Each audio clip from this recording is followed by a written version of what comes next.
जज साहब ने अपना फैसला सुनाया था और मैं चीख कर गिर गई थी। मुझे अपने कानों पर यकीन नहीं हो रहा था। मैं हैरान हो गई थी, ना सिर्फ यह कैसे बल्कि अपने खून के रिश्ते भी, जो कभी सोचा भी नहीं था वो हो गया था। मुझे उम्र कैद की सजा सुना दी गई थी। मैंने एक नज़र अपने आप और भाई पर डाली, जिनके चेहरे पर मेरे लिए अजनबी थी। ऐसा लग रहा था कि वो मुझे पहचानते ही नहीं हो। मैं उन्हें पुकारना चाहती थी, रोना चाहती थी, लेकिन मेरे पुकारने से पहले ही वो दोनों खामोशी से उठकर अदालत से निकाल गए थे। उन्होंने ना ही मुझसे कोई बात की थी और ना ही एक नज़र मेरी हालात पर डाली थी। मुझे अपने सच्चे रिश्तों से ऐसी उम्मीद हरगिज भी नहीं थी। मेरे अंदर कुछ छान से टूटा था। लेडीज कांस्टेबल ने मुझे हथकड़ियां लगाकर अपने साथ घसीटना शुरू कर दिया था। उसे पुलिस वाली को इस बात से कोई फर्क नहीं पड़ रहा था कि मुझमें पर इस वक्त क्या कयामत गुजर रही है। मेरी पूरी दुनिया पलट कर रह गई थी है और उसे बाहर खड़े मीडिया वालों की फिक्र थी। बाहर मीडिया वाले कैमरे के साथ मौजूद थे, इसलिए मेरे ऊपर काला कपड़ा डाल दिया गया था। चारों तरफ सवाल पे सवाल पूछा जा रहा था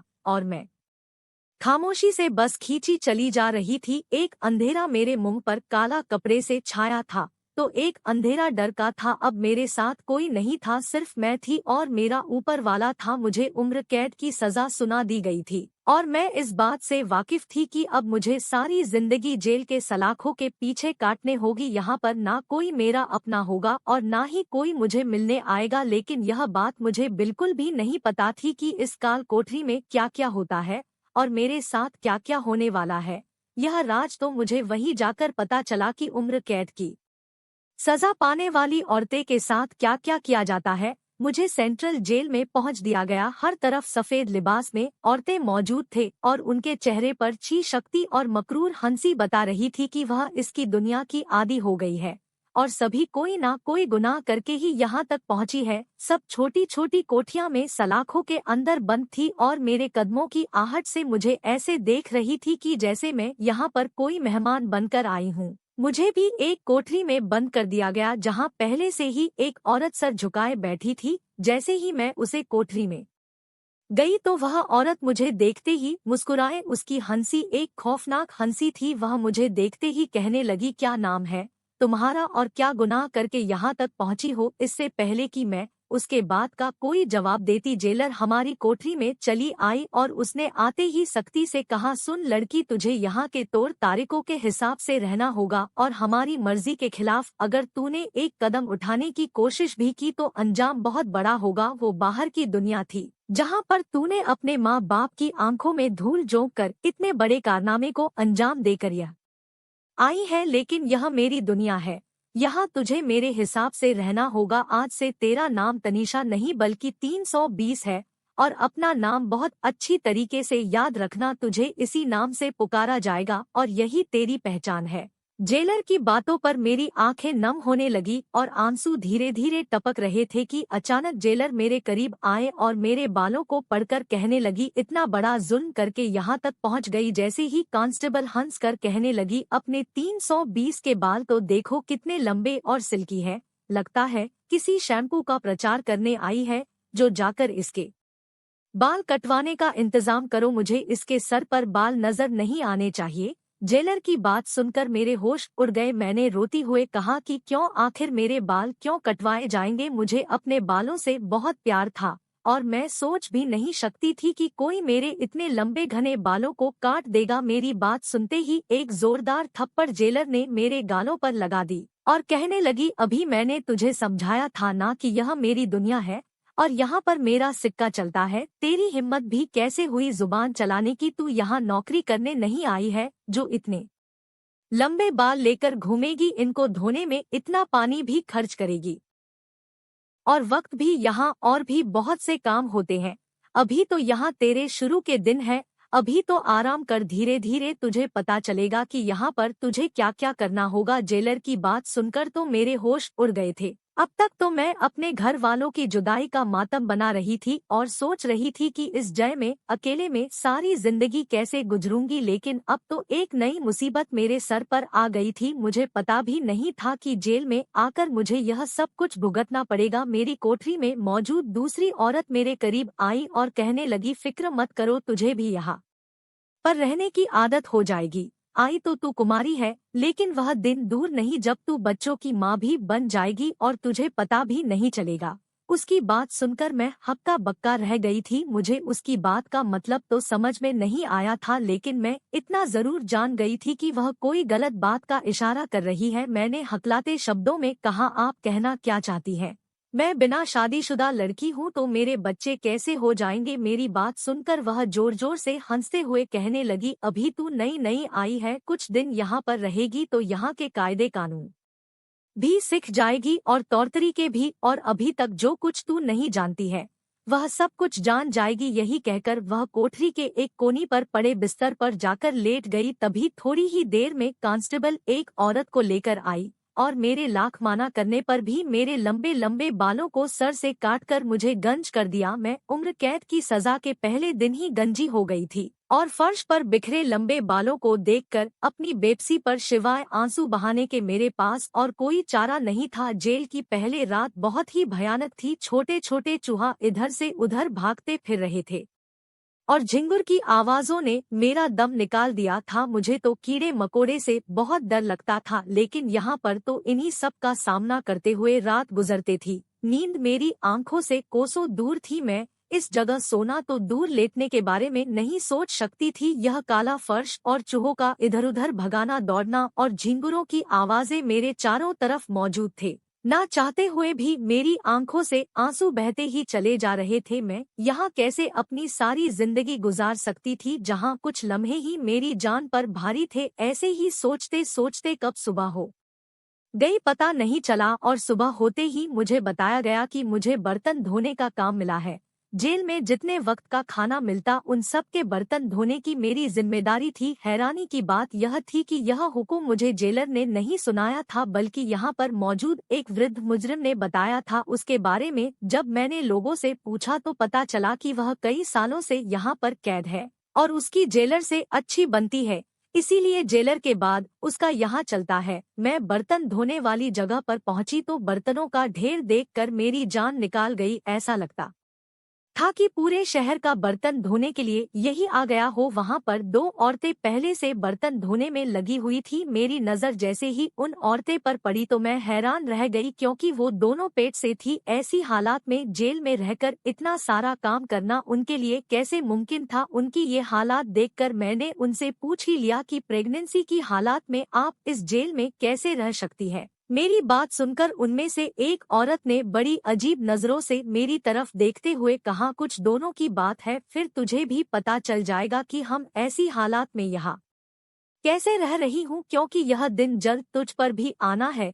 उसकी बात सुनकर मैं एकदम चौंक उठी थी। मुझमें पर यह दिन क्यों आना था? मैं तो प्रेग्नेंट नहीं थी और ना ही शादीशुदा थी। इससे पहले की तरह मैं उससे कुछ और पूछती कि पीछे से एक औरत आई और कहने लगी, जुबान नहीं हाथ चलाओ, बहुत देर हो रही है और भी काम करने हैं। उसके हाथ में एक बड़ा सा ठंडा था। उसे देखकर मैं डर गई थी कि अगर काम में देर हुई तो यह औरत हमें मार भी सकती है। मैं खामोशी ऐसे उन दोनों औरतें के साथ बर्तन धोने लगी। सुबह से बर्तन धोते धोते 11 बज गए थे, लेकिन बर्तन थे कि खत्म ही नहीं हो रहे थे। और इसके बाद मुझे पता चला कि दोपहर के खाने के बर्तन भी हमें ही धोने हैं। मतलब कि ये आज का सारा दिन मेरा बर्तन धोते धोते ही गुजर जाना था। मैंने कभी सोचा भी नहीं था कि जेल की जिंदगी कैसी होती है, पर यहाँ आने के बाद मैं जो कुछ भी देख रही थी, यह सब देखने के बाद मैं बहुत हैरान हो गई। सारा दिन कामकाज में गुजर कर रात को जब मैं कोठरी में पहुंची, मेरे साथ वाली औरत कहने लगी, चल रे 320, आज की रात तेरी जागते हुए नहीं गुजरेगी। तू इस कदर तक चुकी है, ना ही तुझे चूहों की फिक्र रहेगी और ना ही झिगरों की। अब देखना, बिस्तर पर लेटते ही तुझे गहरी नींद आ जाएगी। उसकी बात पर मैं दुख से मुस्कुराई थी, क्योंकि वह सच ही तो कह रही थी। मेरा पूरा बदन थककर चूर हो गया था। बिस्तर पर लेटते हुए मुझे वह दोनों प्रेग्नेंट औरतें याद। मैंने अपने साथ वाली औरत से पूछा, दीदी मुझे बताइए कि जेल में वह औरतें प्रेग्नेंट कैसे हैं और यहाँ बच्चे कैसे पैदा करेंगे? मेरी बात सुनकर वह जोर से हंस पड़ी और कहने लगी, तुझे बड़ी जल्दी है प्रेग्नेंट होने की, थोड़ा इंतजार कर ले, तेरी भी बारी आ जाएगी और जब तू बच्चा पैदा करेगी तो तुझे पता चल जाएगा कि बच्चा कैसे पैदा होता है। उसकी बात पर मैं खामोश हो गए। फिर वो कहने लगी, अच्छा तो बता, इतनी कम उम्र में ऐसा क्या जुल्म करके यहाँ आई कि तुझे इतनी बड़ी सजा मिल गई। लो, अगर वकील अच्छा करती ना तो शायद तू बच जाती। ये अदालत वाले होते हैं ना, इंसान के बड़े से बड़े गुनाह को नेकी बनाकर कोर्ट में पेश कर देते हैं। अभी तेरी उम्र ही क्या थी देखने में, तो तू 19 या 20 की लगती है और तू सारी जिंदगी के लिए जेल में आ गई है। उसकी बात सुनकर मैंने एक लंबी सांस ले ली थी। मैं उसे क्या बताती, मेरे लिए वकील तो किया गया था, लेकिन शहर का सबसे घटिया और सस्ता वकील, जिसकी वजह से मैं जेल के सलाखों के पीछे थी। और मुझमें पर यह जुल्म किसी और ने नहीं बल्कि मेरे बाप ने किया था। मुझे तो उसे जुर्म की सजा मिली थी जो मैंने कभी किया ही नहीं था। मैं चीखती चिल्लाती रह गई, फिर भी किसी ने मेरी एक न सुनी थी। मैं उस औरत की बात का जवाब दिए बगैर बिस्तर पर लेट गई थी और मेरा गुजरा हुआ कल मेरे आंखों के सामने घूम रहा था। मेरा नाम रेशमा था और हम 3 बहनों का इकलौता हमारा छोटा भाई था। मेरे पिता को हम तीनों बेटियों से बहुत नफरत थी, क्योंकि मेरे पिता को बेटियां बिल्कुल भी पसंद नहीं थी। जब तक हम तीनों बहनें थी, उन्होंने मेरी माँ और हम तीनों बहनों की जिंदगी बंद से बदतर बनाकर रखती थी। लेकिन कुछ दिन बाद जब हमारा भाई पैदा हुआ तो मेरे पिता खुश हो गए और अपना सारा प्यार और दुलार अपने बेटे पर लुटाने लगे। सालों हमने अपने आप के ताने सुन थे, पर मेरे भाई के पैदा होने के बाद हमारी जिंदगी में सुकून आ गया। सरकारी स्कूल में पढ़ती थी, लेकिन पापा ने मेरे भाई का दाखिला एक बहुत अच्छे प्राइवेट स्कूल में करवाया था। हम तीनों बहनें अपनी जरूरी चीजों के लिए भी तरसती थी, लेकिन हमारा भाई अपनी बड़ी से बड़ी ख्वाहिश चुटकियों में पापा से पूरा करवा लेता था। फिर भी हम तीनों बहनों को अपने भाई से बहुत प्यार था। उसका नाम सूर्य कुमार था। हम सब और खासकर मेरे पापा उसे बहुत प्यार करते हैं। हमारे लॉर्ड और प्यार की वजह से वह बहुत बिगड़ चुका था। वो बहुत जिद्दी और झगड़ालू हो गया था। वो घर से बाहर निकलता तो किसी न किसी बात पर उसका लोगों से झगड़ा हो जाता था। बिना लड़ाई किया तो वह कभी घर पर लौट कर ही नहीं आया था। यह सिलसिला बचपन से शुरू हुआ, धीरे धीरे करके वह सिर से 17 साल का हो गया। फिर भी उसके झगड़ा काम नहीं हुए। घर में आए रोज कोई ना कोई उसकी शिकायत लेकर आता और पापा उसे समझाने की बजाय शिकायत करने वाले का जीना मुश्किल करते थे। मेरी माँ जब सूर्य कुमार को समझाती तो पापा उन्हें डांट कर माना कर देते कि तुझे तो मेरा एक लौता बेटा भाता ही नहीं। हमारे दिन कुछ यूं ही गुजर रहे थे। एक दिन दोपहर के वक्त हमारे घर के दरवाजे पर दस्तक हुई। मैंने दरवाजा खोला तो 22 से 23 साल का लड़का गुस्से में आज बाबूला हमारे दरवाजे पर खड़ा था। गुस्से से सूर्य कुमार के बारे में पूछ रहा था। उसके तेवर देखकर मुझे अंदाज हो गया कि सूर्य कुमार ने जरूर कोई बहुत बड़ा कारनामा किया। सूर्य कुमार अंदर कमरे में सो रहा था। मैंने उसे लड़के से झूठ कह दिया कि मेरा भाई घर पर नहीं। मेरे इस बात पर वह पलट कर जाने लगा था, लेकिन उसकी आवाज से सूर्य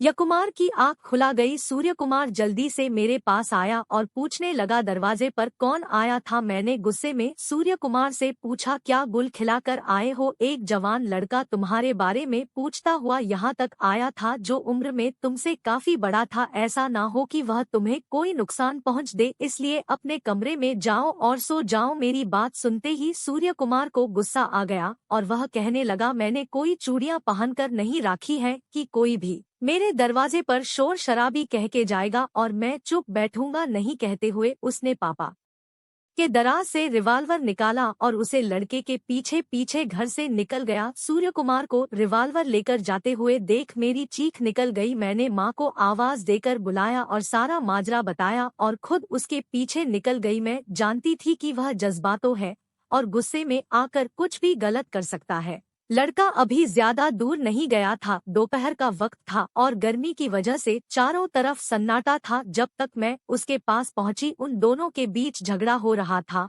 अभी मैं अपने भाई को कुछ समझाती कि गोली उसके सीने के आर पार हो गई थी। वह लड़का खून से लटपट वहीं पर गिर गया। मैं डर गई थी। मैं कभी अपने भाई को देखते तो कभी खून से लटपट उसे लड़के को। सूर्य कुमार भी डर गया था। वह रोती हुए मेरे पास आया और मेरे गले लग गया। वह जज्बात में आकर यह काम उठा बैठा था। मैं जानती थी कि ना ही उसका कोई ऐसा इरादा था और ना ही उसमें इतनी हिम्मत थी। गली की आवाज से अगल बगल के लोग भी अपने घरों से निकाल गए थे और मेरे पापा भी वहां पर पहुंच गए। हर कोई हैरान परेशान इस मंजर को देख रहा था। मैंने रोती हुए पापा को सारी बात बताई तो पापा ने मेरे मुंह पर हाथ रख दिया और कहने लगे, रेशमा बिल्कुल खामोश हो जा, अब दोबारा यह बात मत करना। मोहल्ले वालों ने एम्बुलेंस को कॉल कर दी थी। एम्बुलेंस उसे लड़के को लेने आ गई थी, लेकिन पता चला कि वह लड़का मौके पर ही दम तोड़ गया था। पुलिस भी वहां पर आ गई थी, लेकिन पुलिस के आने से पहले पापा ने मुझे समझा दिया था कि अपने भाई का नाम मत लेना। पापा ने सबको यह बताया कि वह लड़का मेरा आशिक था,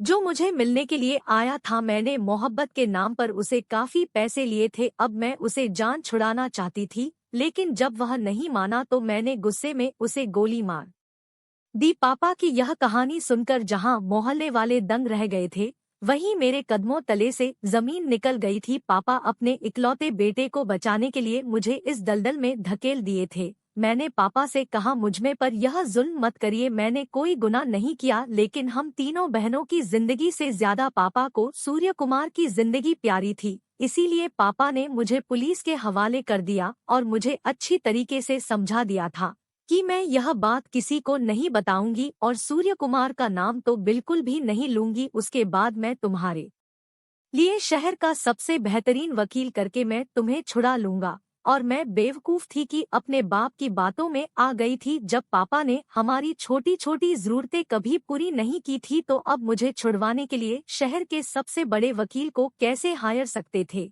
मैं जेल की सलाखों के पीछे थी। मैंने पापा की बातों में आकर इस जुर्म को कबूल कर लिया था, जो जुर्म मैंने कभी किया ही नहीं था। मुकदमा अदालत में चला। पापा ने एक सस्ते से वकील को हायर किया था और बड़ी आसानी से यह कैसे हम हार गए थे और मुझे उम्र कैद की सजा मिल गई। मेरा वो बाप जिस पर मुझे बड़ा नाज था, उसने मुझे कहीं का नहीं छोड़ था और अपने बेटे का हाथ पकड़कर अदालत से ऐसे निकल गया जैसे मुझे पहचानता ही ना हो। मेरी माँ तो मेरे पापा के आगे मजबूर थी और ना जाने पापा ने माँ से क्या कह रहा था कि वह एक बार भी मुझे मिलने नहीं आई। मैं अपने भाई के जुर्म की सजा काटने जेल में आ गई थी। मैं दिन रोती अपने घर वालों को याद करके खूब रोती, पर कोई मुझे मिलने नहीं आया। और इस जेल में आने के बाद मुझे जो कुछ भी देखने को मिल रहा था वह मेरी सोच से कहीं ज्यादा बदतर था। यही सब सोचते सोचते मुझे कब नींद आ गई पता ही नहीं चला, और जब आंख खुली तो दोबारा कामों का वही सिलसिला शुरू हो गया। दिन ऐसे ही तेजी से गुजरते लगे। मुझे यहाँ रहते रहते 4 महीने गुजर गए। इन 4 महीना में कोई मुझसे मिलने नहीं आया था। अचानक जेल में औरतें का पेट से होना और बच्चे पैदा होने का सिलसिला जारी था, और पूरे 4 महीने बाद यह राज मैंने जाना कि जेल में रहने वाली औरतें प्रेग्नेंट कैसे होती है और उनके बच्चे कैसे पैदा करवाए जाते। एक रात में अपनी कोठरी में सोने आई तो वही औरत जो सब पर हुक्म चलती थी, आधी रात को मेरी कोठरी में आई, मुझे खामोशी से अपने साथ चलने को कहा। मैं उसके पीछे पीछे चल पड़ी। उसने चोर दरवाजे से मुझे जेल से बाहर भेज दिया और पता चला मुझे एक रात के लिए किसी बड़े आदमी के पास भेजा गया। वह पूरी रात मैंने कांटों की तरह पर गुजर रही थी, क्योंकि मुझे अपनी मर्जी के खिलाफ वह सब कुछ करना पड़ रहा था जो मैं सोच भी नहीं सकती थी। मुझे ब्लैकमेल किया गया था कि अगर यह बात मैंने किसी को बताई तो मुझमें पर ही इल्जाम लगा दिया जाएगा कि मैंने जेल से भागने की कोशिश की है। पता नहीं कौन कौन इन सब में शामिल था। मैं वो रात जेल से बाहर काट कर सुबह होने से पहले वापस लौटी थी और फिर यह सिलसिला ऐसे ही चल पड़ा और दूसरे महीने में प्रेग्नेंट हो गई। मैंने यह बात अच्छी तरीके से महसूस किया कि प्रेग्नेंट होने के बाद मुझे जेलर से छुपाया जाने लगा। वो औरत बड़ी चालाकी से मुझे जेलर की नजरों से दूर रखती, मुझसे मिलने कोई आता भी नहीं था। ये बात पूरी जेल को मालूम थी और ऐसे ही मेरे 9 महीने गुजर गए। मैंने एक बेटी को जन्म दिया। ना ही इन लोगों ने मुझे मेरी बेटी दिखाई और ना ही मेरी बेटी मेरे गोद में डाली गई। ना जाने चंद मिनट में ही उसे कहाँ गायब कर दिया गया था। मैं खुद भी नहीं जानती आज मैं बगैर शादी के एक बेटी की माँ हूँ, और मेरी वह बेटी कहाँ है मुझे कुछ नहीं पता। और ना ही मैं अपने जीवन की यह दास्तान किसी को बता सके, क्योंकि मुझे बहुत ज्यादा ब्लैकमेल किया गया था। आज मुझे अपनी यह कहानी एक लेखक के मध्य से सुनने का मौका मिला तो मैंने दिल का बोझ हल्का कर लिया। पता नहीं कब तक हम औरतें पर ऐसे ही जुल्म होता रहेगा। जो कुछ भी मेरे बाप ने मेरे साथ किया वो माफ करने के काबिल नहीं, और जो जेल में 4 दीवारी के अंदर हुआ वो तो मैं बयान भी नहीं कर सकती। मेरी ये कहानी सुनने के बाद अब आप ही लोग बताइए कि क्या कोई आप इतना स्वार्थी हो सकता है। कि अपने बेटे को बचाने के लिए अपनी बेटी को दानव पर लगा दे। तो भाई और बहनों, आपको मेरी कहानी कैसी लगी कमेंट में बताइए। अच्छी लगी हो तो लाइक सब्सक्राइब फॉलो जरूर कर लीजिए। अपना बहुमूल्य समय देने के लिए शुक्रिया।